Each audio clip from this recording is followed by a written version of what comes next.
Burnley nil, Manchester United 1. Yes, people, welcome back to another Premier League match reaction. And Man United get the result they wanted. I mean, it's been a long time coming, right? They've lost their previous 2 games and they need to pull out a result out of nowhere, to be honest. And they did. Look, I don't think it was vintage Man United. I think even Man United fans will admit that it was not their best performance by any stretch of imagination. But the only thing that mattered here today was 3 points. Look, going to Burnley, I'm going to come out on a limb and say that it was a friendly fixture for Man United. Now, I don't think Burnley were bad today, but Burnley are the definition of toothless tigers. Man United were on the ropes, I would say, going into this game. They had lost their previous 2, I just said. They're a team that was struggling a lot with confidence. They had a lot of chopping and changing going on with their team. Obviously, you heard all the rumors about the dressing room leaks throughout the week. It was a team that was borderline on turmoil, let's be honest with it. So going into the game against Burnley, you wanted to attack a team. You wanted a team that's going to attack United and be dangerous. And danger is not synonymous with Burnley Football Club, unfortunately. It's just the way it is. They're just not a dangerous football team. Yes, I thought Burnley were actually quite good. They held the ball well. They're retaining it. They're recycling it from left to right. But it didn't really look like they had any cutting edge to them. They were just dancing around with the ball and not really being incisive. They're the ones that at the dance, rather than going to the goal, they're just kind of dancing around, waiting for the goal to make a move. Do you get what I mean? They're not actually being incisive. So I think that actually fell into Man United's hands because one thing Manchester United are, no matter however bad their form is, no matter what everyone's saying around the football club, the problems, the turmoil, United have match winners on that football pitch. And Bruno Fernandes today was a definition of a match winner. That was a goal to be proud of. That was a fantastic finish by Bruno Fernandes, man. Robin Van Persie-esque. And as an Arsenal fan, I know Robin Van Persie. So are United fans as well. But that finish just over his shoulder. And I see it all the way. I see from the pass from Johnny Evans. I see the ball make the move over his shoulder. And I'm thinking, oh, just put your foot through it, Bruno, man. Put your foot through it. And he does exactly that, man. Just laces through it. Drills it into the bottom corner. It's a fantastic strike, man.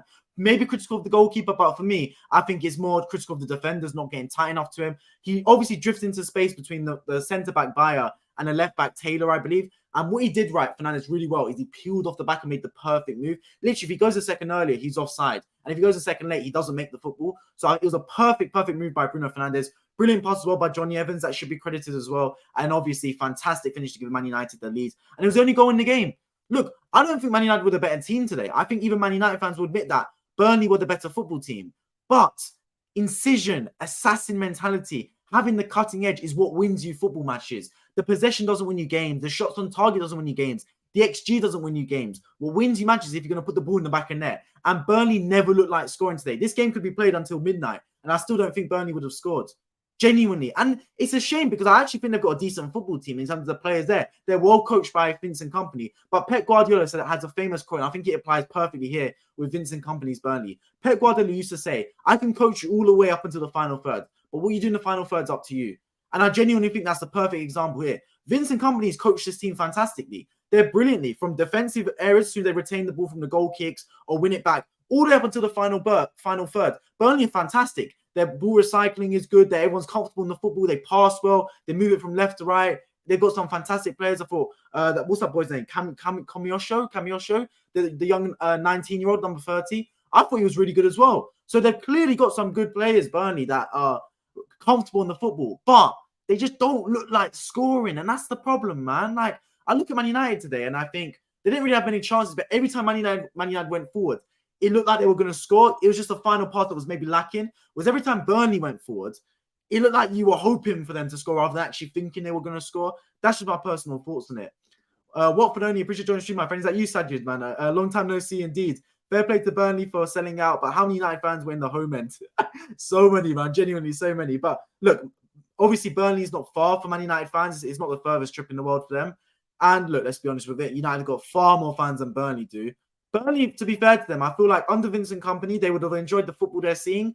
But I've made this up a point before. There's a trade-off sometimes between entertaining football and getting results. Not every team's going to be an Arsenal or Man City where they've got the best players and are going to win pretty much every single football match because they're the best team. There's going to have to be some kind of trade-off at some point. And I just think Burnley, I'm waiting for Vincent Kompany to just go, you know what? Let's just go back to basics and just defend well and play a bit of long ball, etc. But I'm not seeing it from him. And look, maybe I'm giving him a lot of credit for that because he's not selling out his philosophy to play a defensive style that could maybe get them more results, like a Sheffield United are doing, for example, or a Luton Town are doing.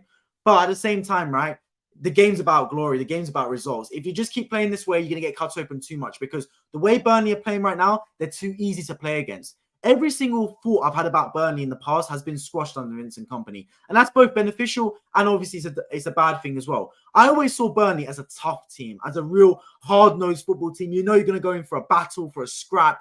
They're not going to make it easy. Yes, they're not going to be the most entertaining team in the world, but they're going to make every duel count. Whereas now, that's all been ripped apart. And Man United and Burnley seem like a soft team to play against, an easy team to play against. Like I said earlier, they could be playing until midnight. I don't think that Burnley would have won this game today or even scored a goal. They just never looked like scoring Burnley. I mean, for all the possession they had, for all the good chance they had in the first half, I think they had one really good chance where they hit the post, and I sat there and thought, wow, that really should have gone in. But ever since United scored, it knocked the stuffing out of them. And even before United scored, ever since they scored the Johnny Evans goal, they got rightfully ruled off for offside. They just didn't look the same. It's like they conceded that goal and they went a bit soft. That's just my thoughts on it. VD predicted, appreciate joining stream, my friend. Hope you're doing really well. Man United didn't do much. Burnley actually deserve at least a point based on their performance. I agree, they did, but at the same time, right? It's a way the cookie crumbles sometimes. I do agree with that. Man United, to be honest, weren't at their best at all. I thought Man United were actually far from a brilliant in this game, to be honest. But to be fair, look, they've got killers in their team. And whenever you've got Bruno Fernandes, whenever you've got Marcus Rashford in your team, good things can happen. That's the thing with it, right? Look, those players on their day, they can make something happen from nothing. And that's exactly what happened today. I thought Man United had their chance were few and far between. I think on the second half, they were living a little bit on the counter-attack, to be fair to them. But they found a way to win the football match. That's always the most important thing. Find a way to win the football game. Look, I did not expect Man United to come into this game and dominate. Obviously, I thought they were going to be the better team than Burnley, and result will suggest they were, but performance suggests they weren't. But I always knew this was going to be a tough game. This is a Man United team that's got low confidence. They've just lost 3 on the bounce if you include the Bayern Munich game. Obviously, they've had a lot of turmoil in the week with the whole Sancho situation, the Antony situation. Obviously, everything that's going on with Rashford and whether he's not tracking back enough. Obviously, with Erik Ten Hag and the dressing room leaks. This is a turbulent time for Manchester United. This is not a free-flowing football ship. This is a lot of things going pear-shaped in the background. So you got into this game and thinking, United a little bit on the ropes. They're not necessarily down and out, but they're rocked. And if you've got a real dangerous team in there, they could have put United to the sword today. But you just didn't sense that from Burnley. They didn't sense that they were willing to go that extra yard, that extra mile to really hurt Manchester United. They were just kind of drifting in this football game. And look, when you drift, you get what you deserve at the end of the day. And that was 3 points dropped. Okay, evening everyone. I appreciate joining stream as always, my friend Mohammed. Man United are in trouble. Must win more homes and away. Yeah, I agree with you. Look, Man United have now lost 3 games and won 3 games to start the season. Is that ideal? Absolutely not. Look, the games they've lost have been against Tottenham, Arsenal, and Brighton. Those are not easy teams. So I'll give them the benefit of the doubt in that sense, Manchester United. But the results have to come from somewhere. Myself included, a lot of pundits were assuming that United were going to challenge for the title again this season. That's what I thought, at least. Look, I don't think their business was top tier, but I thought their business was okay. I thought Højlund was a good signing. I thought Andre Onana was a good signing. I think what will do well for United, though, today is they got a clean sheet. And I think that's really understated in this game. Look, as I said, I don't think Burnley were the most attacking team today. And I don't think Burnley were the most clinical team today by any stretch of the imagination. But one thing I'll give Burnley a lot of credit for in this game is they kept trying. And Onana got a clean sheet. And after all the turmoil Onana's been through, especially after his mistake, which was a mistake in midweek against Bayern, to come away with, in my opinion, a well-warranted clean sheet, I think is really good for him and really good for the back four as well, especially Evans and Maguire in there. Sancho drama continues. Yeah, look, that's going to be persisting for a long time as well. A lot of problems surrounding Manchester United. Harry Maguire drama continues. I mean, you're naming all the players. Basically, the whole 11 and the subs. Everyone seems to have a problem with Man United. That's the problem. Look, Manchester United are the biggest club in England, in my opinion, with Liverpool second and Arsenal third.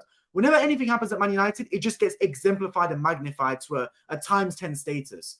We've seen other managers drop their players. We've seen other players have their off-the-court issues, off-the-pitch issues. Whenever it's a Man United player, it's just going to get absolutely magnified in the media to the extent that it does not deserve to be.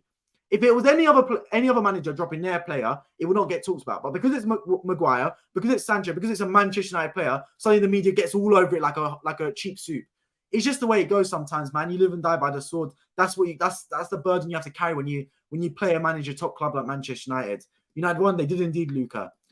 Straight, appreciate John Stream, my friend. Everything well from Twitch as well. Hey, big up the Twitch joiners. What do you think about Evans there? Really good performance. Really good performance. And look, going into this game, I saw a lot of United fans and fans on Twitter or X, whatever you call it, clowning Johnny Evans because, Johnny, you've gone into 2023 and you've got Johnny Evans back, etc. I don't think Johnny Evans is a bad footballer whatsoever. Look, I don't believe Johnny Evans is going to be a player that's going to help United win the league title. Make no mistake about it. But the Johnny Evans slanders, it's a bit too much in my opinion. Should he be starting for Man United in 2023? No. I do agree that you should be past him, but that's the way the cookie crumbles. Injuries have happened this season. Lindelof's been out for some games. He was back today. Obviously, Lisandro Martinez was missing today. Varane's had his fair share of injuries. When you've got players that are going to get injured and you've not got a competitive squad, you're going to have to sign certain players. And look, I thought John Evans was fantastic today. Really good. Obviously, he scored his goal, which was correctly ruled offside. In my opinion, I thought he was assured defensively. He managed to get a clean sheet. And that assist for the Bruno Fernandes goal, that's a pinpoint pass.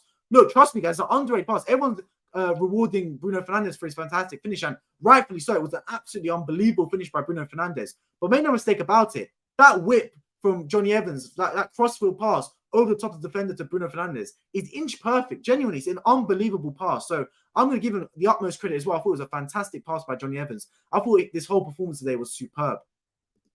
I watched only a bit of this match, but I did see Bruno's goal. Fantastic goal, right, Jeff? I thought it was an absolutely brilliant goal. And that was the difference, to be fair. That was the difference between the two sides. Because, look, going into this game, I thought United were a little bit like a wounded beast out here. And to be fair, going into this game, I sat there and I said, this is a good game for United to play. Burnley, obviously, don't look like they score a lot of goals, to be honest. They've conceded 12 goals and scored 4 goals this season. I mean, you don't have to be Einstein mathematician to realize that's not a good return. Obviously, you're looking at the fact that they're missing Lyle Foster, one of their better players who got a red card the game before. So you're sitting there thinking, you know what, it's a really good game for Man United to come into. If Man United played a lot of other teams in this league, even if they played a team like a Fulham, or if they played a team like an Everton, that would have at least been more dangerous for them. Burnley just don't look dangerous. I feel for them. Genuinely, I feel for them because Vincent Kompany's do actually quite well. Pep Guardiola said this famous quote, right? And it applies perfectly, honestly, perfectly to Burnley. Pep Guardiola used to say, I can coach my players all the way up until the final third. In the final third, it's on them. And that's exactly the case for this Burnley side. Up until the final third, they're brilliant. I think their passing is good. Their recycling of possession is good. Pass out the back is brilliant. But whenever they get into the final third, it just all breaks down. Their final shot is bad. Their final pass is bad. The players look like they don't know what they're doing. They look like a rabbit in headlights. It's just not really that final end product for them. Just something's missing. It's good, but it's not quite Carling, as they say, right? And I think that's what let them down because the first half, they had good chances, Burnley. Once they conceded that first goal, though, it went a little bit pear-shaped for them. It really did. I think United started to take a chokehold over the football game, and I think Burnley lost their edge. They are weak from corners. Obviously, they conceded the goal from a corner that got correctly ruled out for offside, but they are generally quite weak in corners, I do have to say. Burnley, they've conceded quite a few goals from corners, so that will obviously be a thing for Vincent Kompany to look at. But I think overall for Burnley, right, the worrying sign is this game could have been played, as I said earlier on the stream, this game could have been played until, I want to say, midnight, 2 a.m. They still would not have looked like scoring Burnley. That's the difference. And that's really got to be a bit of a worry for Vincent Kompany because if they want to stay in this Premier League, right, Burnley, I think they've got the quality to, but you're going to have to get goals on the score sheet at the end of the day. You're going to have to win football matches because it's not the team that stays in the Premier League, are not the teams that have the most possession, not the teams that have the most shots, the teams that win the most games. It's cliche, but it's true.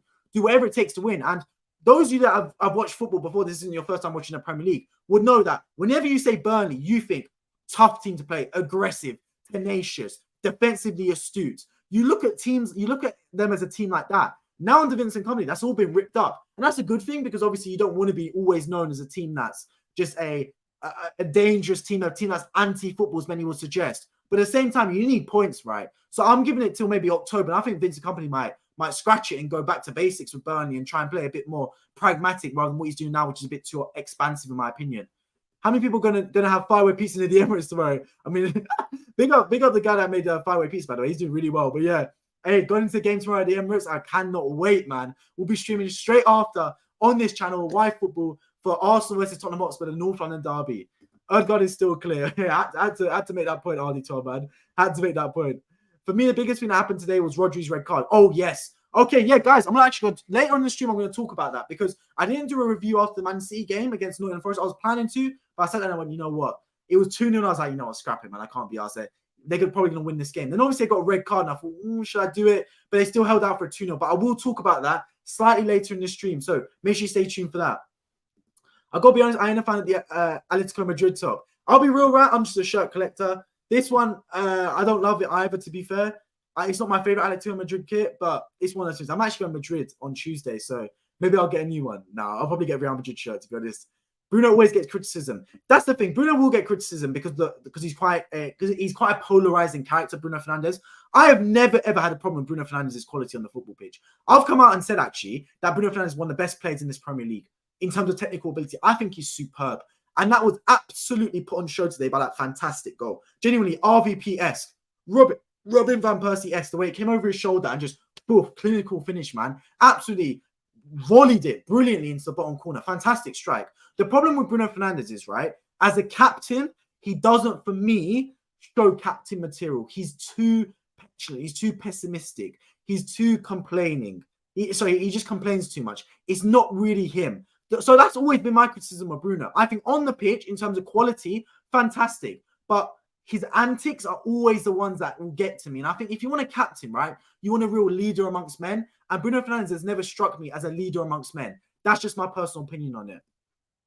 I feel Højlund needs to trust himself more and start shooting. He's very accurate, should go for more power like Rooney every once in a while. It's an interesting point you make about Højlund here, Shrey, because I'll be honest with you, right? When I watched his first game against Arsenal, Højlund, I actually thought he was really good in that game against Arsenal. Yes, he only made a 20-minute cameo and he didn't really do anything other than run about. But in that game, I saw enough to think Højlund could be a real menace in this Premier League. He's a real unit up front.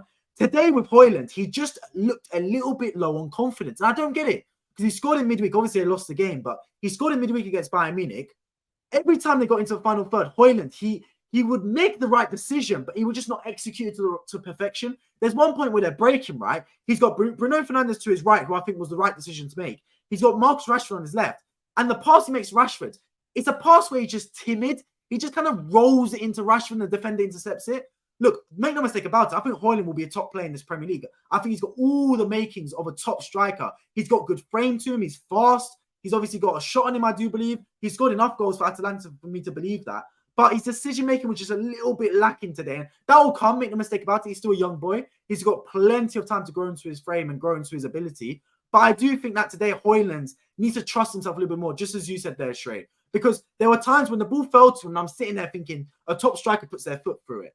That's the real thing about it. Look at Messi and Ronaldo. Do they score every chance they get? No. But they shoot enough times. Mohamed Salah, the one thing I'm critical about Mohamed Salah for is he shoots too much. He's not quite efficient with his goal scoring. But the brother scores 20, 30 goals a season because he shoots that much. Do you get what I mean? Sometimes the striker needs to sit there and go, you know what? I'm the number 9. It's my burden to score the goals. Give me the ball and I'll take a shot at it. If I miss, I miss. But at least I took a shot. Trust me, if you're in the position to shoot, yes, a pass might be the better option. But if you're in a viable position to shoot and you shoot, no one's going to complain if you're the striker doing that. If you're the CDM, if Casemiro is taking a shot when he's got Højlund or Rashford available, you're sitting there thinking, what's the brother doing? But if Bruno Fernandes, Højlund or Rashford are taking a shot when they're in a position to do so, no one's going to complain because that's what you do as the striker. You take on the burden of scoring the goals. You're the number 9. That's your job. Score the goals. No one will complain if you don't pass it. But I do think today that it was lacking a little bit of that cutting edge, Højlund, in my opinion. And look, maybe it will come. He's still early enough. I've seen enough in the few appearances I've seen of Højlund already, especially the game at the Emirates, for me to believe that he's a good player, Rasmus Højlund. Give him some time. He'll really start to cook on this Erik Ten Hag side. But yeah, just lacking confidence a little bit too much today. But that's where you need other players to step up. Like, I don't think Man United were vintage today. If anything, I thought Man United was second best. But they had killers on that football pitch. And Bruno Fernandes today was the killer. It wasn't Rashford, it wasn't Højlund, it was Bruno Fernandes. And if you got enough game changers on the pitch, sooner rather than later, one of those game changers will step up. And it wasn't Højlund, it wasn't Rashford, it was Bruno Fernandes today. Chelsea struggling to win games. Well, that's the thing, man. Chelsea and Man United have been struggling this season, but United got a big win over the belt. The difference between Man United and Chelsea is, though, Man United have killers in their team, and Chelsea don't. When I look at Man United, right, Man United could be the most out-of-form team. They've lost their last 3 games, but I'll still be worried playing Manchester United because I see killers in that team. I see assassins. I see a Rashford. I see a Højlund. I see a Bruno Fernandes. That out or nothing will find a way to score goals. When I watch Chelsea, I don't fear Chelsea. They don't look like they have any assassins in that football team. Yes, Sterling on his day can turn up, but that's Sterling at the same time. Like he's well past his best. Is Jackson really going to fear me? No. Am I looking at Madueke and getting scared? No. Am I really looking at Enzo Fernandez? Yes, but he's not a goal scorer, so that he doesn't really scare me like that either. Does Mudryk scare me? No. So let's be honest with it. Man United have killers. Chelsea don't. I think out of the 2 teams before this game, they're basically level on points. They're both struggling to start the season. I think United, you still got to be more scared of Man United because they can click at any point. Like I said, watching this game, if it was Chelsea playing Burnley, Chelsea don't win this football game. It's Man United playing Burnley. They find a way to win that game They were not the better team today. Burnley were the better football team. Even Manchester United fans in my stream will admit that Burnley were better today. But Man United have killers. And like I said earlier in the stream, this game could be played until midnight. Burnley would not have scored today. I'm confident saying that. They'd never looked like scoring. Whereas Manchester United, when they went forward, yes, their final ball was sometimes lacking, but they always look dangerous on the counter-attack, Man United. And that's the difference. Because you've got to have that fear factor. You've got to have that little killer instinct. And I think United still possess that. And that's the difference. Look, it's a big win for them. Massive win for them. The Man City midfield that batters us 4-1 at their place ain't going to be playing against us at the Emirates. I can't lie, I think this is where Man City will pull away. Now, look, obviously I'm going to talk about the Rodri red card slightly later in the stream, so I'm going to leave it for then. But I think there's a lot to talk about in that respect. Trust me when I say that, RD12. I mean, Atletico, I don't know why I compared this to Atlantic. It's one of those things, man. Glazers out. Yes, I agree. Glazers out. Look, I'm not a Man United fan, but one thing I'll give the Man United fans the utmost credit for is they have been persistent with this Glazer out narrative. Now, us Arsenal fans, we were Kroenke out for about 17 minutes. Let's be real with it, bro. We were Kroenke out for about 17 minutes, man. We were Kroenke out after the Super League. Then we just kind of gave up when we went for a title charge. These Man United fans, they finished third last season and won a trophy. Obviously, I'm not saying third's enough for Man United. They're the biggest club in England. They should be fighting for titles, right? But they obviously they had a decent season last year. This season they've started horribly, but throughout, ever since the Super League and before, United fans have consistently kept their Glazer out narrative, and I absolutely respect them for that, 100%. Look, anyone that has an opinion, I respect them for, and anyone that has an opinion and is persistent with it, I respect them 10 times more, and that's the Man United fan. So yes, look, as an Arsenal fan, I can easily sit here and say that I hope they keep their Glazers because I don't want Man United to succeed as an Arsenal fan, but at the same time, I understand that Man United are a heritage club. If you ask me, would I rather Man United or Man City win the Premier League? I'd say Man United if I take my Arsenal bias out of it, because Man United are a heritage club. Man United are a club that have got history. I've been to Old Trafford. I've been to a stadium. I've seen the trophies in their cabinet. I've seen the story Man United have been on. This is a absolutely heritage traditional football club, the biggest club in England. They deserve to be fighting for the top honours. Now, obviously, nothing's given for you. Nothing's taken for granted. You have to actually earn it. But I do think that Man United, as a top club in England, deserve the best owners, deserve the best facilities, the best players, etc. Now, it's not granted, I say, but they should be striving for that. Sorry, deserves the wrong word. They should be striving for it. Nothing's deserved in football. Trust me, nothing when I say that. But they should be striving for that, being the biggest club in England. But they don't. They've always seemed to have that lack of, they've got that inferior complex sometimes. Teams like Man City have overtaken them. In recent years, Arsenal have overtaken Man United. Not in terms of stature as a club, but in terms of quality on the football pitch right now. And I think they've got a lot to reprimand in that respect. And I don't think Glazers will be the owners to bring Man United back to their best. That's just my personal opinion on it. Atletico Madrid, nice and is. Well, there we go, man. Another one to add to the collection. How many football shirts do you have now? I want to say 30. I was planning to do what's it called? Over the international break, I was going to do a kit collection, like showing my kits. But unfortunately, for some reason, I don't know what it was, man. A lot of them were in the wash, so I didn't want to show it because something would be missing. But when I get the opportunity, I'm going to do a kit collection to show my kits. Big up, I appreciate your stream as always, Luca. At least one in each European country. No, if you count the big countries, yeah. Not if you count like Croatia and all them, man. No, but if you count in terms of big leagues, yes. I'm missing a Portuguese top though. I want to get a Saudi Arabian top, man. Let me know in the live chat. What team should I get? People have been telling me, my friends have been telling me for ages, get a Saudi Arabian top. But what club, I don't know. Do I get an Al Nassr? Do I get an Al Hilal? An Al Ahly? That's my next top. I'm going to Madrid on Tuesday, so I'll be getting a Real Madrid top as well. Because believe it or not, I've not got Real Madrid or Barcelona top in my collection. I can't believe it. I've not got either Real Madrid or Barcelona top. So that will be, I'm going to Madrid top on Wednesday. But I need to get a Saudi Arabian top as well. That's my next one in my hit list. Plus Brazil and Argentina. Yeah, I've got the national kits. Well, I love the national kits. I felt bad for Burnley. They deserved at least a point. They did, but that's where the cookie crumbles sometimes, man. The only thing that's fair in life is a fun fair and a bus fare. That's what my dad used to tell me. So, look, Burnley, like I said, they could have been playing this game till 2 a.m. They would not have found a way to score, to be honest, in my opinion. They just look toothless. Toothless Tigers. Did you watch Barca 3-2? What a comeback. I didn't, but apparently João Cancelo was fantastic from what I heard online. But I didn't. I'm going to be honest with you. I only really watch the Premier League and Champions League. I'm not like a versatile football fan. I don't watch a lot of other leagues. I watch the Premier League and Champions League, and obviously, like I watch the World Cup, Euros, etc.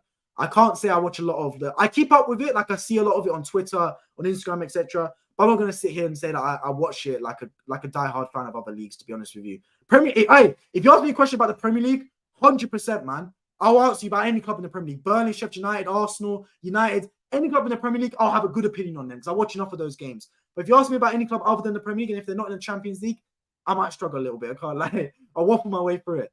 Martial is trash. Did Martial even play today?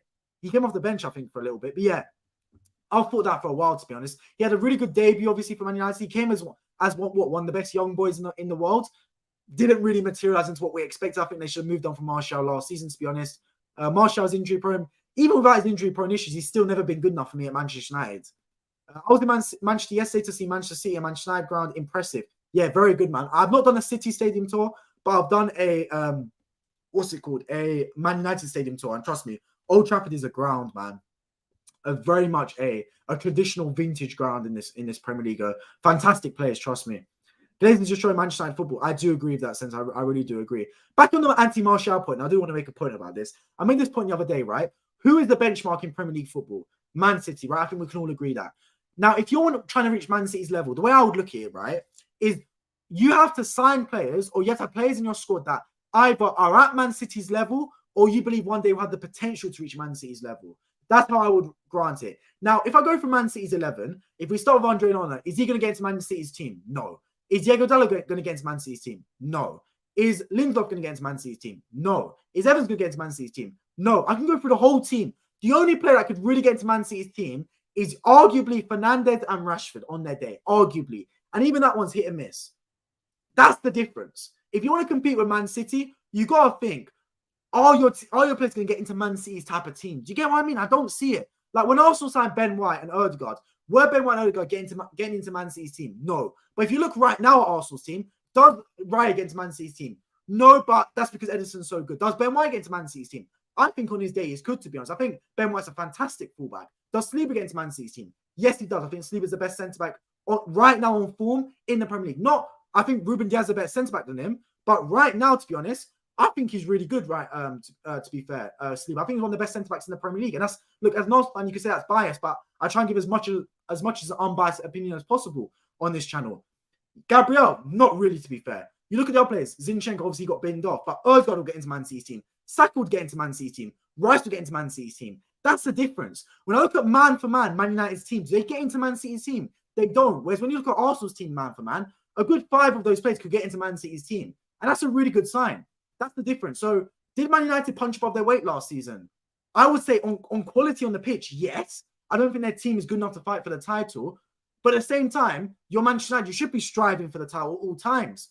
It's just one of those things. Like, it's a catch-22. But like going back to that Martial point, I don't think Martial's going to be that type of player that's going to push United above. I always believe that your number 9 is going to be your defining metric. If Arsenal have Haaland last season, they win the Premier League title. That's the difference.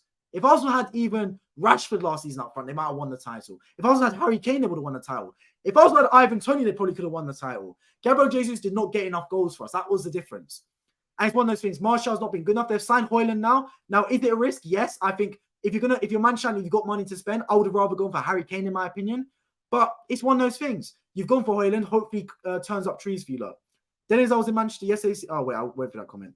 Fair play to Cardiff. Cardiff doing bits in the Championship. Good luck versus Sunderland tomorrow. Playing good football, Watford only.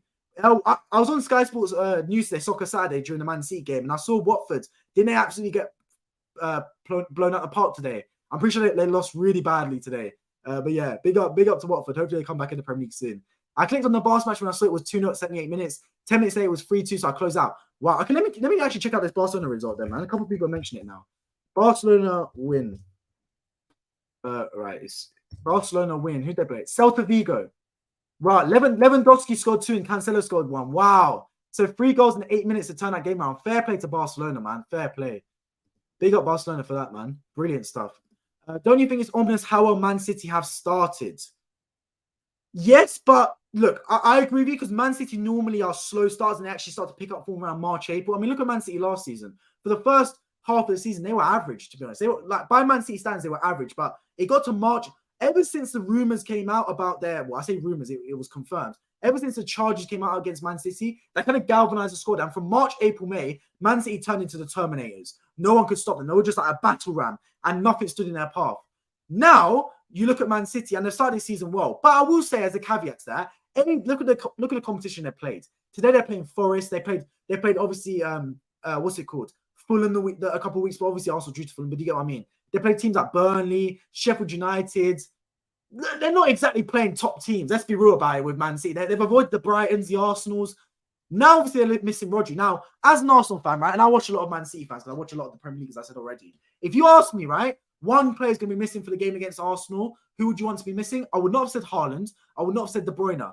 I would have said Rodri. Rodri, anyone that watches Man City knows that Rodri is the heartbeat of that team. He is the metronome of that football team. I am delighted that Rodri is going to be missing. Control your temper, boy. You got to go to anger management lessons after that one, because, look, he's missing 3 games now. Now, it's a bit of a shame for me that he's missing the bummy game, which is the Carabao Cup. I would have preferred if he missed 3 Premier League games, but that's the way it goes sometimes. He's going to be missing the game against Arsenal, and that's a massive blow for Man City. Trust me, guys. Look, I'm predicting it early, right? This obviously could change if there's injuries for Arsenal, injuries for City. I think Arsenal beat Man City in a few weeks' time. I'm putting it out there, man. I'm putting it out there. I think Arsenal beat Man City. Obviously, it could backfire in my face, because I think I said the same thing last season. But look, clip it if you want. I think we're going to beat Man City in a few weeks' time. I'm saying it here right now, man. Hopefully we do. We're due beating Man City in the Premier League. Cardiff might get playoffs. I felt say about Cardiff because you had 28,000 versus Swansea, but 18,000 versus Coventry. Well, hopefully for Cardiff, they make it back, man. Last season was a bit of a torrid time for them in the Championship. Watch for the first time. Loved your energy and opinion. See you after the Arsenal versus Tottenham. Appreciate joining stream, my friend, for the first time from Twitch. Shrey, I'd really appreciate anyone that's joining you for the first time, man, and enjoying the content. First of all, I'd love to hear your thoughts on live chat, man. Please do let me know. Love interacting with the live chat. And secondly, make sure you subscribe if you're on YouTube, if you're on Twitch, like my man here. Big up the Twitch viewers as always. I am streaming simultaneously on Twitch and YouTube. And anyone that's on YouTube and wants to follow me on Twitch, etc., I really do appreciate it. It's completely free, just like YouTube. Just have to click a follow button. You can check out the Twitch. I've got a link to it on my description of this channel. So yeah, I really would appreciate that. But yeah, as the man said right here, I will be streaming after Arsenal versus Tottenham tomorrow as well. Can't wait for that game, man. North London derby, one of the favourite games as an Arsenal fan on the calendar list, man. Can't wait for it. Always been the same with the numbers in the Premier League and big derby matches. Midweek games, the attendance is usually lower. It's one of those things, and I think it happens for a lot of clubs, to be fair. Yeah, we lost 3-0 to Leeds. Big up to you. One of those things, man. It happens. It happens. And Leeds are obviously a team that just went down to the Championship, so they're looking to bounce back. Plymouth for 6-2. Norwich was a surprise. Yeah. When I was watching that, it went to 5-0. And then I think Norwich pulled it back to 5-2, right? The same player scored twice. And then obviously Plymouth pulled it back up to 6-2 again. I think the history of 4 in a row is motivating Man City. I would agree with that. To be honest. And to be fair with you, I think Man City have got to create their own narratives now. It's got to that stage. Anyone that's watched The Last Dance, the Michael Jordan documentary, right? Michael Jordan came out and said that he had to create his own enemies. He had to create his own motivation, because the extrinsic motivation of winning a title or winning a championship wasn't enough for him. And I think that's the same thing with Man City now. Man City have won the Premier League. They've won the Champions League. They've done the treble.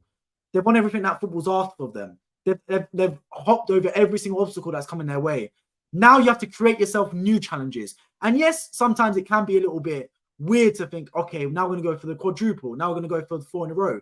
Because if they go for a season unbeaten like the Invincibles, right? You lose one game and your season's done. Now you go for a quadruple, you get knocked out of the Carabao Cup on Wednesday to Newcastle, and your season's done. Do you get what I mean? So it can be a little bit puzzling in that respect. But I look at Man City and I still think they're going to be a top football team. But at the same time, right, no dynasty lasts forever. No, trust me, in the history of football, there's not been a single team that's won the Premier League every single year in a row. It doesn't happen, right? You can say it's an obvious statement like, duh, obviously, the same team hasn't won the Premier League since its inception. But people seem to assume that Man City are going to win the Premier League every single season. It's not a foregone conclusion. Like, everyone just thinks, all right, Premier League season started, Man City to win the title, there we go, tick box done. It's not going to be the case. They're going to lose the Premier League at some point. It's just a matter of when. And look, no one's going to expect it. Many will say it's when Pep Guardiola leaves. Well, he's leaving, in my opinion, in 2026 or when his contract runs out. So you're telling me until 2026, Man City going to win the Premier League every season? They're going to win 6 or 7 in a row? I don't think so, mate. This ain't Bayern Munich. This ain't going to be a Bundesliga thing. I don't think they're going to win the Premier League 6 or 7 times in a row. I think there's going to be a time where it changes. I just don't know when. That's the thing. But at the same time, right, I also have to give Man City a lot of credit for this, because how many times have we sat there and gone, right, this team's expected to win the Premier League. This team's expected to win the Champions League, La Liga, Serie A, Bundesliga, and they don't do it. Trust me, it's one thing being expected to win it. It's one thing having the best team to do it. But doing it is a whole nother question. Man City have a lot of weight on their shoulders. Every single season for the past 6, 7 years, 8 years, they've been the favourites to win the Premier League. And for the majority of the seasons, they've come out and done it. And that's, trust me, it's not easy to do that, man. It's not easy to go into anything in life expecting to do well and still doing well. I could go into a maths test, right, and expect to get an A star. But if I don't get an A star, it will be considered a failure, right? It'll be considered a failure. But to still do it still deserves a lot of credit. So I think Man City don't get the credit they sometimes deserve. Look, I will still sit there and go that I don't want them to win the Premier League because I'm an Arsenal fan. But it's one of those things. Arsenal wins Premier League and Champions League this season. I bloody well hope so, but I don't think so, man. I think we'll win. Nah, look, I'll be delighted if we win one of the two, to be fair. I don't think we'll win both. I'd love to win the Champions League personally, just because we've never won it. And I just think winning the Champions League is just different. It's just different gravy. Nothing against the Premier League, right? But I just think winning the Champions League is just so classy, man. It's just so cold to win it, to obviously get through the knockout rounds. To obviously the European nights is one thing, playing those massive games, going to a final, winning the final. I just think winning the Champions League is just different aura to it. And obviously we've never won it before, so I would prioritize the Champions League, obviously. But at the same time, I think I've always had this thought process in the past where you prioritize competitions. Now, to be honest with you guys, I don't have that thought process anymore. I just sit there and go, if whatever competition you're in, just try to win it, man. Don't prioritize, just go for all of them. Cardiff have a good catchment area in South Wales. Yeah, I mean, look, there's not a lot of Welsh teams, especially doing well in there's no Welsh teams in the Premier League, for example. Obviously, Swansea notoriously do well. Cardiff do well. Newport, Wrexham are about sometimes. But to be honest with you, right, I think that Wales need better, like more good football teams, to be real with you. Like for a nation that's, let's be honest, they made the Euro semi-final not too long ago, in Euro 2016, I want to say. I'll be real, yeah. I think that Wales should obviously have some better football teams, in my opinion. That's just my thoughts on it, man. They got to pull it out from somewhere. How come Swansea against 16,000 best? They used to sell out. I remember when Swansea were in the Premier League consistently, man. I don't have as many fans. Success for Swansea has declined. One of those things, man. Brighton are like what Swansea used to be. Yeah, Tommy, you know what? I hear you, but I think Brighton have gone a step further. Brighton right now, right, in comparison to Swansea, Brighton actually like a very dangerous team. Like when I watch Brighton, I actually think they can mix it with the big boys big time. Whereas when Swansea would get a result against the big teams, I remember those old Swansea days with Michu up front. Anyone remember Michu? This guy, he's do this thing.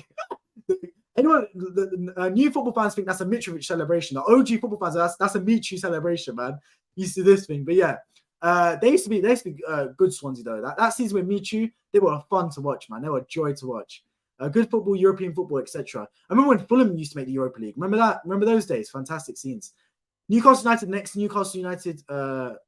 Newcastle United's Premier League winner in 2 years. I don't think so, man. I think, look, United, they're on an upward trajectory, to be fair, Newcastle. Very much on an upward trajectory. But I just think it's going to come too soon for them to win the Premier League, in my opinion. But look, they've got the owners. They've got the fan base. Their quality of football is good.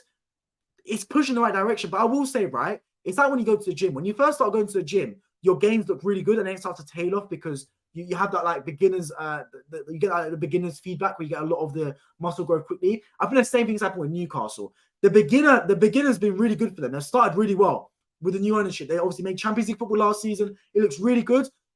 They look like they're going ahead of the process. I think it's going to start to tail off a little bit now. I think they're going to get brought back down to reality. I don't think they're going to finish out the European spots. I think they'll finish between 5th and 7th, Newcastle United. But I do think, to be fair, that they're going to struggle to reach top 4 again this season. That's just my thoughts on it. You have to worry for Luton. Couldn't beat 10 men. Yeah. And look, I will say as well with Luton, their penalty was extremely fortunate. Extremely fortunate. I've seen the replay. I didn't watch the game live, but I saw the replay and it did look extremely fortunate for them to get a penalty, to be fair with you, against 10-men Wolves. Brighton have so many bandwagon fans because it's a big city. It should be 15,000. Yeah, I agree with you. Look, and also the Amex is a fantastic stadium, by the way. Beautiful. Brighton's always been a beautiful city. I did want to go to watch Brighton play, to be fair. But I've never been to Brighton. But I do want to go watch their games. I want to go watch any football match, to be fair with you guys, man. I'll go anywhere, man. If a company wants to sponsor me and I'll vlog it for them, I'll shout them out. By all means, man, I'll do it, man. If you're going to fly me out to a football game, man. Newcastle United win the league in 2 years' time. I don't think so, man, to be honest. Wrexham lost 5-0 today. Ouch. Yes, I saw they lost 5. Who was it? Who was it to, man? Was it? No, it wasn't Scunthorpe. Who did they lose 5-0 to, man? And it was a shock result, to be fair. They were away from home as well, so that's a little bit harsh on them. Who did they play? Was it? No, it was Stockport. I knew it began with S, man. It was Stockport, not Scunthorpe. Stockport they lost to 5-0. It's one of those things, man. Wrexham still haven't had a horrible start to the season. They've been all right, to be fair. I think they lost their first game, and since then they were unbeaten right before today. Troubles many clubs are bandwagon fans, but increase the attendance and atmosphere, brings in more money, etc. Success brings in more fans. That's the thing, exactly. And it's how you commercialize it, right? I think the American owners that have come into the game have commercialized football very well for their clubs. Look at Wrexham, for example, right? Wrexham were a club that in Wales that had a lot of die-hard fans, but that was about it. That was about it, right? Ryan Reynolds and Rob came in to buy that football team, right? And they've commercialized the team. And that's not necessarily a bad thing. Whenever you hear commercialized, everyone just assumes immediately it's a negative thing. It's not always a bad thing to commercialize something. Trust me. They made a documentary, obviously, about Wrexham. They brought a lot of the celebrity flair to it. Obviously, a lot of celebrities come to watch Wrexham now. And it's brought a lot of fans. When I reviewed the Wrexham games last season against Notts County and another one against, I can't remember who they played, but they scored like last minute in it. There was a lot of people joining my stream from all over the world. I had people from Brazil. I had people from all over the country watching, all over the country and all over the world watching Wrexham. I'm sitting there thinking, bloody hell, man. You look at you mentioned Stockport County here. Tommy's a team that beat Wrexham, right? Tell me one fan outside England that supports Stockport County. They won't. Let's be real with it, man. If it's one, and he probably moved from England to like Iceland or something. No one outside of England supports Stockport County. There's plenty of fans outside England that support Wrexham because it's been commercialized, because it's got the celebrity appeal to it. So it's not always a bad thing, man. And look, like I said, success brings money. It brings monetization. And with money, hey, cash is king, man. Money can bring you a lot of things. That's 3 times 9 matches. Wrexham have given up 5 goals. Other than those matches, they've done okay. Yeah, they do have that capitulation affect them. That's never a good thing, man. You don't want to capitulate. Wrexham, good value for money. Haha. There we go. Exactly, man. Stockport, how can they get fans when the 2 Manchester clubs are around the corner? Exactly, man. Same with Salford City, to be fair. But at least with Salford, they've got Gary Neville and all them lot. That has got that's obviously got that little bit of appeal to them. So they've got that little bit of a change to them. But yeah, I hear you for an absolute fact. It's a bit of a shame in that respect. Okay, let's talk about the Rodri red card. I did promise I was going to speak about it when I finished talking about the Man United game. Any United fans that have just joined the stream, by the way, want to hear about my thoughts, scroll right back to the start of the stream. I'll be talking all about Manchester United. But let's talk about this Rodri red card. First, is it a red card? Look, this is my genuine opinion on it. Is it a red card? Yes. Now, do I think I want that to be a red card? No, I think you should be able to show that type of passion, to be fair. But I'll be real with it, right? I think that it was harsh. It was very harsh. Look, I understand why it's a red card because the rules are the rules. Something very similar happened to Casemiro last season against Palace and you got sent off for it. So consistency has to remain. Whenever you put look, was Rodri violent or malicious? No. But whenever you put your hands anywhere near a player's neck, you're asking to get sent off, to be fair. Play with matches, you're going to get burned. That's the concept, right? I don't think he was really malicious. I don't think he went with any sort of danger. I don't think it was violent conduct. But it was extremely, to be fair, stupid from Rodri. It was very brainless, I would say. Because what was he thinking? They were 2-0 up. The game had just started in the second half. Morgan gives out. That's the only way you're going to get back in a football match. It's the blueprint of life. Whenever you're struggling, right, as a football team, you want to just hope for a lifeline. A lifeline can be from anything, whether it's a mistake from your position, a mistake being a goal given up, a mistake being a red card. That's what you're hoping for. And Rodri gave them that. And it's very uncharacteristic of Rodri. Like I said, Rodri's normally a very cool head. And in my opinion, I think he's the best player at Man City in terms of importance as a team. Like I said, I'm an Arsenal fan. Rodri's missing the Arsenal game in a few weeks' time unless the appeal goes through and it's successful. I don't think he'll be successful, but you never know. Man City could slide them a quick 50 bags. You don't know, man. Anything can happen around here.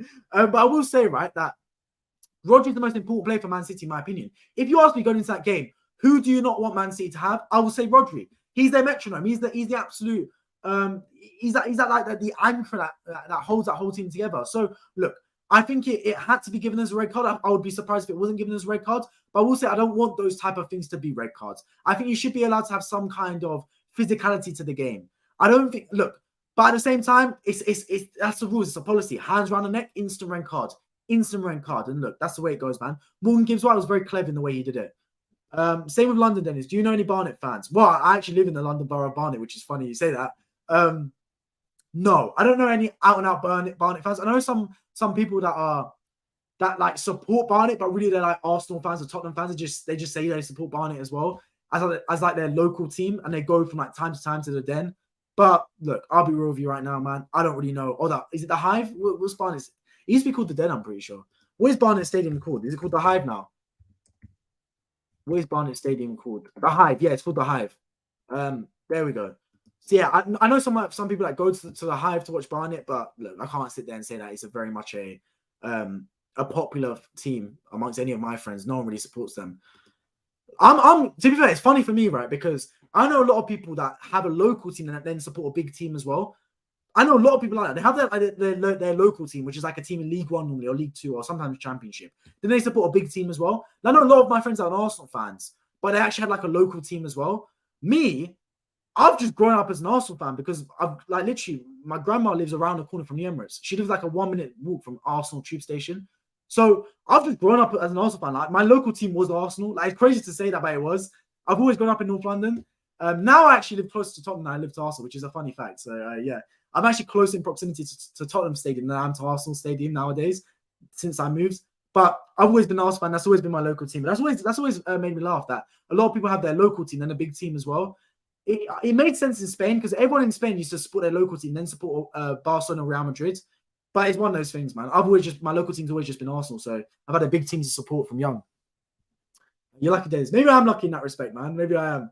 But yeah, I've not seen my team win anything really big, to be fair, apart from a few FA Cups. I still want to see my Arsenal team win a Premier League or Champions League, to be honest. But those days will come, hopefully. Those days will come.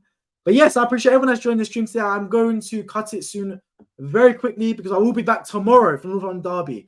Guys, remember, set your alarm, set your stopwatches, set your whatever it is, man. The game's at 2 p.m. tomorrow because it almost caught me out.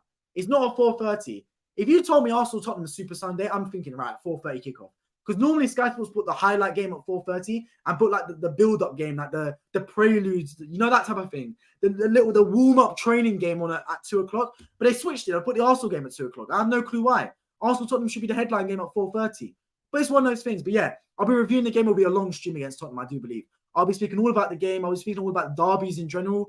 I actually do want to make some more. Let me know if you guys think it's a good idea, by the way. I want to make more tier list videos on this channel because obviously on weekends my schedule's packed reviewing matches, but during the week I don't have a lot of like videos, content to push out. Obviously there will be with Champions League, but I want to do tier lists, things like, for example, ranking the biggest derbies, like in terms of their tiers, ranking transfer windows, ranking like managers in the Premier League, you know, like content like that. Let me know if you guys think that's a good idea. But that's my thoughts. I could do it as live streams as well potentially. But yeah, I admire Arsenal's football growing up. Yeah, I think a lot of people always said that they liked Arsenal's like their quality. I mean, look at Ivan Toney, for example. He said he always liked Arsenal style growing up. Do you have friends that are Tottenham fans? Oh yes, plenty, man, plenty. Plenty of friends that are Tottenham fans growing up. Growing up in London, obviously in North London, I've always obviously had a lot of Arsenal fans, a lot of Tottenham fans, United fans a lot as well. But that's always been a cliche, right? United fans living in London. I'm not known, right? I'm not, hand on heart. There was not a single Man City fan that was in my school that I knew of. Not a single Man City fan in my year, at least. But ever since I've left school and I've gone to university and I've worked, etc., I know a lot of Man City fans now. Crazy where they've come from. Where they crawled out from? When I was at school, I did not know a single Man City fan, man. Bearing in mind, I left secondary school 6 years ago now. 6 years ago now, I left secondary school. I did not know a single Man City fan. Now I know so many Man City fans. Yeah, I mean, yeah, it's just one of those things. Which club do you dislike the most? See, this is a brilliant question, man. Brilliant question, because you expect me to say Tottenham, but hand on heart, right? Hand on heart, I hate Man United more than I hate Tottenham. That's true. And it's crazy because United fans might be watching the stream for the first time thinking, right, this guy's actually talking nice about Man United. He's saying they're the biggest club in England. You're bigging up their players, etc. I'll be real with you, man. I hate Man United. That's the team I hate the most in England. When I look at the fixture list that comes out, hand on heart, I look at Arsenal versus Man United more than I look at Arsenal versus Tottenham. My hatred is more towards United than it is to Tottenham. I actually see United Arsenal as a bigger rivalry than Arsenal Tottenham. Now, I know that's a very unpopular opinion. A lot of old school Arsenal fans will sit there and go, how can you say that? Tottenham Arsenal is a local derby, North London derby, etc. But genuinely, man, I'll be real with you right now. I actually hate United more. Obviously, I was in the era that the Keane Vieira era. I was alive, but I was too young to really witness it. But a lot of those Arsenal fans in their late 20s might still say Man United because obviously they would have grown up in the Arsenal versus Man United era where they would dominate the Premier League, those two clubs for 5, 6, 7 years. And a lot of the old school Arsenal fans will still say Tottenham because of that inborn hatred. But me growing up, and I've got a lot of Arsenal fans that agree with me. Not a lot, actually, I'll say. A few fans, but I know a couple Arsenal fans that I've spoken to and they agree with me. They hate United more than they hate Tottenham.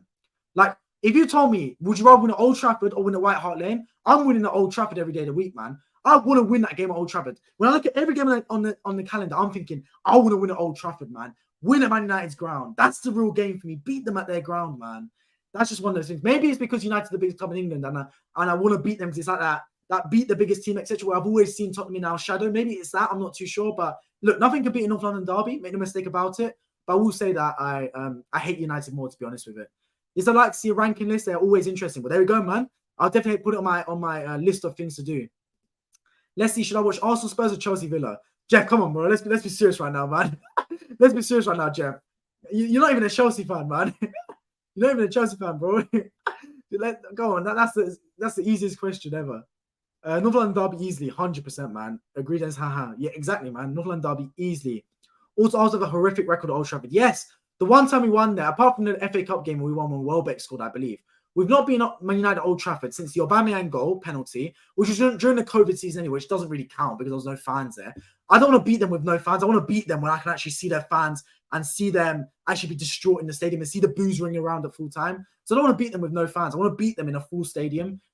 Since then, when's the last time we beat them at Old Trafford? Was it Wiltord when he won to win 1-0? I don't even know. We've got absolutely horrific record at Old Trafford. Now, if I'm being smart, if I'm being tactical, if at the start of the season you told me you're guaranteed to win one game this season, where you're guaranteed to win it, what game would it be? I would say Man City away if I'm tactical, because it's the toughest game to win. But if you actually ask me, like, if you sit there and ask me, Dennis, if there's one game you want to win this season, and take all the biases out where I want to beat Man City away because we're in the title race with them, if you just want to win one game of the season, there's one team you want to beat, it's going to be Man United, man. It just has to be. COVID season doesn't really count for me. Yeah, I mean, look, I agree with you, because you want to beat teams in an actual stadium, not in like not in an empty stadium, man. It might as well be in a neutral ground. Sorry, Liverpool fans, it's not the same though, is it? Yeah, that's so sad for them as well, because Liverpool was so good that season, but it's just always going to be put down as the COVID season, right? The asterisk season. The one time they've won the Premier League as well, man, it's a shame. No fans, no football. One of those things, man. But the one thing I rate about the COVID season, the one thing I do rate, was the staggered kickoffs, man. Nothing can beat that. I love that. Every game was on TV, staggered kickoffs. When they got rid of all the pay-per-view and actually put every game on TV, I loved it, man. So they should have brought that back. They missed a trick with that, man. They came back. Look, there was 3 games on today that weren't televised on TV. Obviously, I would not have watched Luton anyway. I would not watch Luton for them. I don't think I would have watched either. Who's the other game on? What was the other team that played? Was it Fulham Palace or something like that?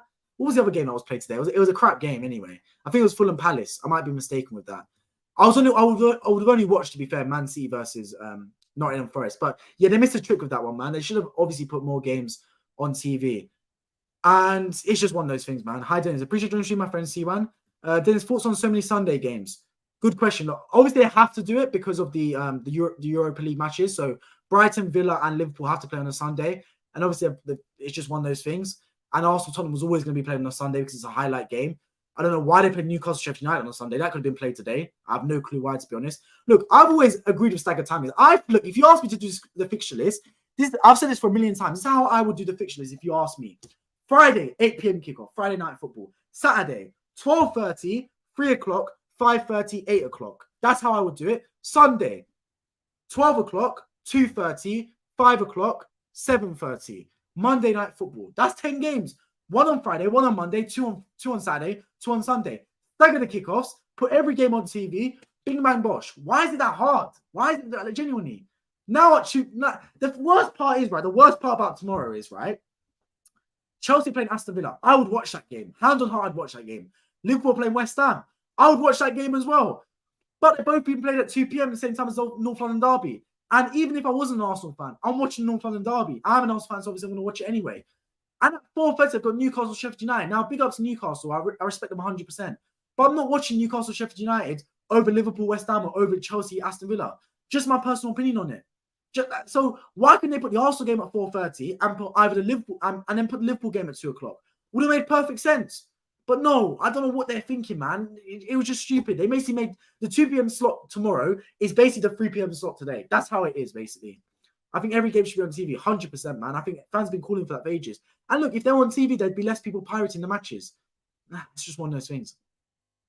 I agree that some fixtures are always better. It's one of those things, man. Like, I want to double check this because they might have changed it. But if I'm not mistaken, right? If I'm not mistaken. Oh, no. Okay, it's not the case anymore. I lied. Right. What used to be the case, right? I'm Turkish and I don't watch the Turkish Super League anymore. But I used to watch the Turkish Super League, right? And in Turkey, they used to stagger kickoffs.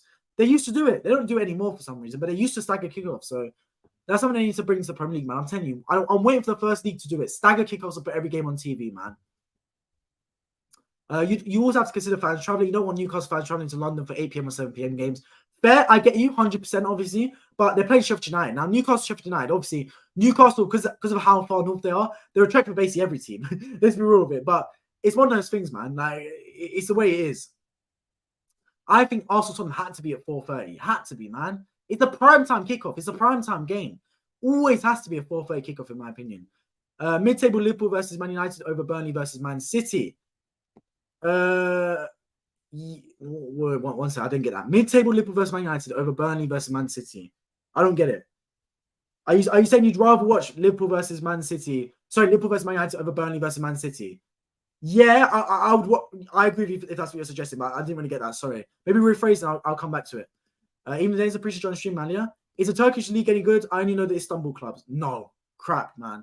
Turkish. I don't watch Turkish football anymore. I genuinely don't. One bit, man. The quality is terrible. It's an OAP league for veterans of the game. It's terrible. Look, I watched their teams in Europe. I watched Galatasaray play on Wednesday against who they played, Copenhagen. They drew 2-2. It was a fantastic game. But yeah, I watched every Turkish team in Europe. And one thing about Turkish teams as well, right? And people don't really realize this, and some might do. Whenever I watch an English team in Europe, I support the other team other than Arsenal.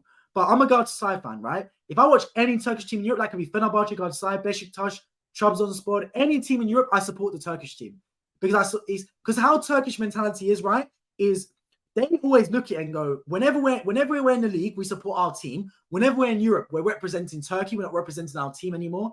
Does that make sense? It's actually kind of smart if you think about it. So in a domestic league, it's war between the teams. It's war. But when they go into Europe, the teams don't play for themselves. They play for the country. That's the mentality. So you'll find Galatasaray fans supporting Fenerbahce in Europe. They're going for their necks on the weekend. It's just the way it is sometimes. So look, I support any Turkish team in Europe. So basically, although I'm a Galatasaray fan, because I only watch European teams, because I only watch European competitions, I basically support every Turkish team, basically.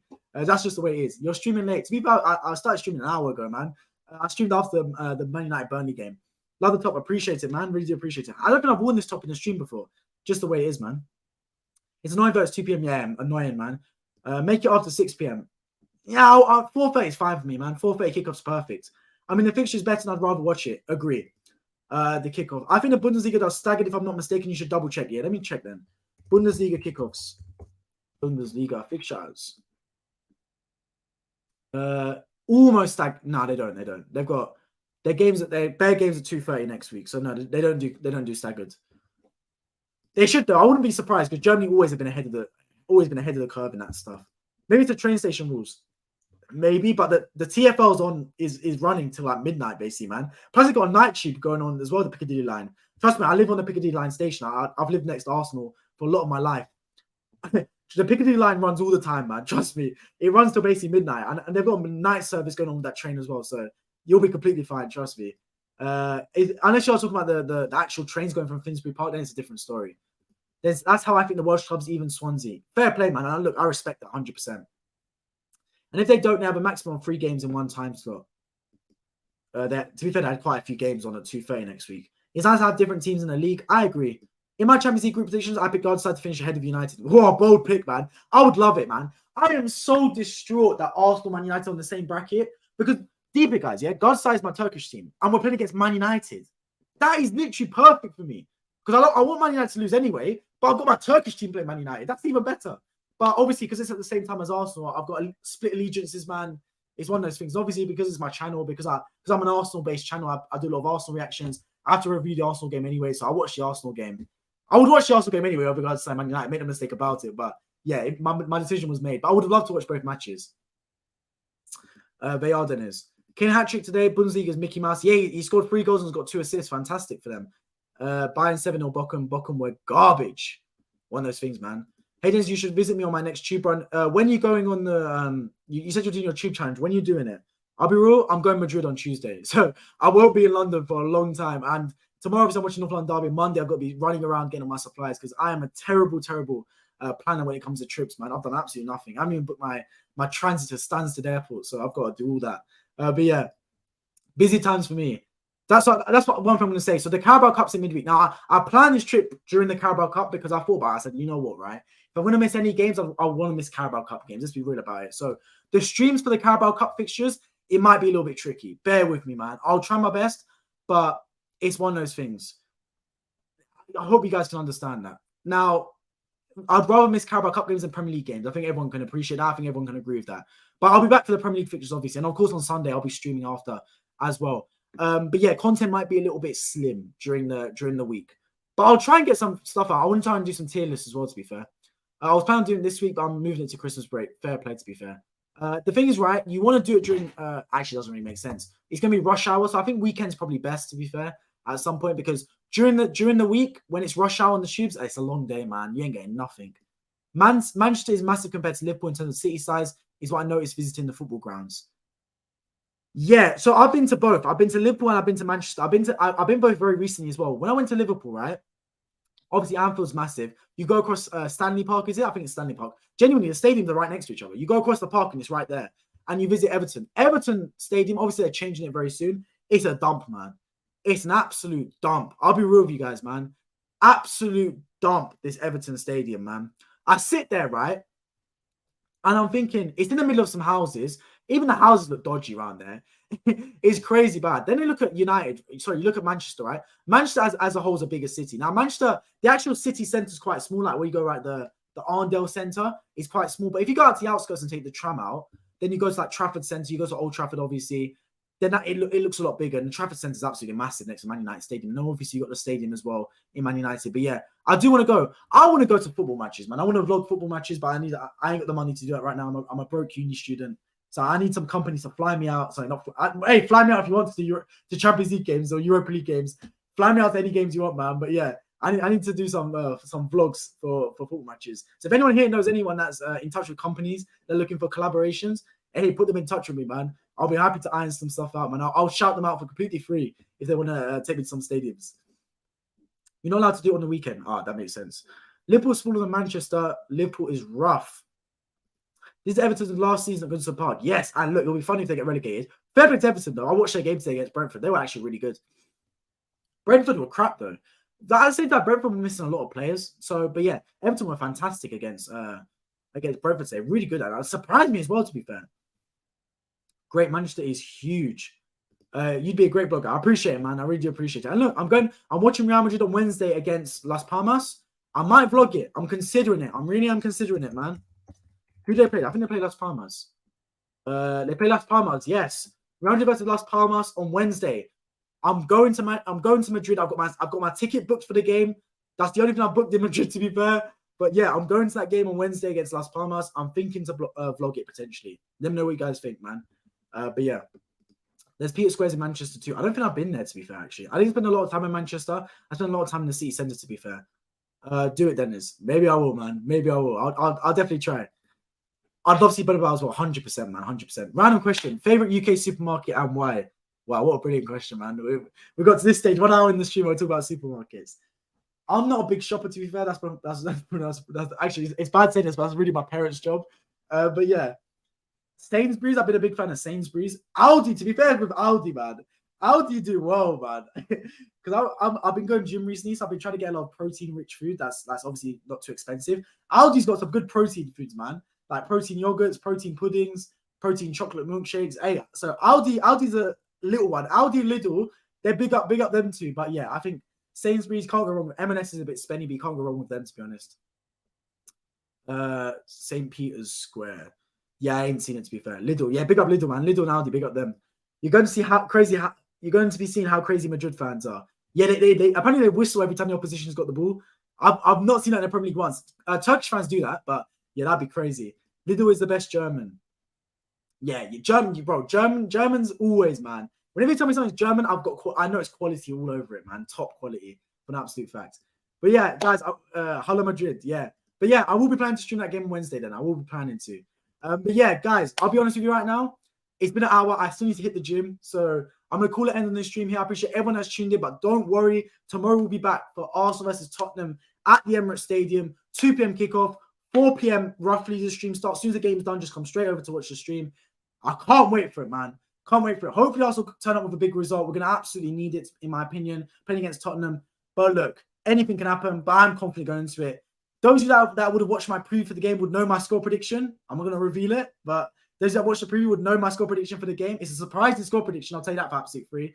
But yeah, channel members will have seen that on my channel. I've already released my preview for the Arsenal versus Tottenham game, went through all the score predictions, the lineups, the key battles. And yeah, it's a few surprising things in that preview. But it's one of those things. Can't wait for the game tomorrow. And of course, tactical analysis will be out on this channel as well. My good friend Rami from the Stats Optic will be releasing a tactical analysis after the game as well. So I appreciate everyone that's tuned in. Ciao. I have access to so many supermarkets near me. Lidl's right next to my house. Sainsbury's is here. Tesco's near my house, is near my union, as is Aldi. Yeah, to be fair, a lot of supermarkets, big up them, man. Big up them, appreciate it. We'll beat them 2-0. That's your score prediction. It wasn't mine. I'll tell you, a lot of Arsenal fans might be surprised by my score prediction. I'll tell you that for a fact, man. I'll just say goals. Goals galore in that score prediction. Have a good trip. Appreciate it, Jeff. I appreciate everyone tuning to the stream today, guys. I hope to see you all in my next one. Take care.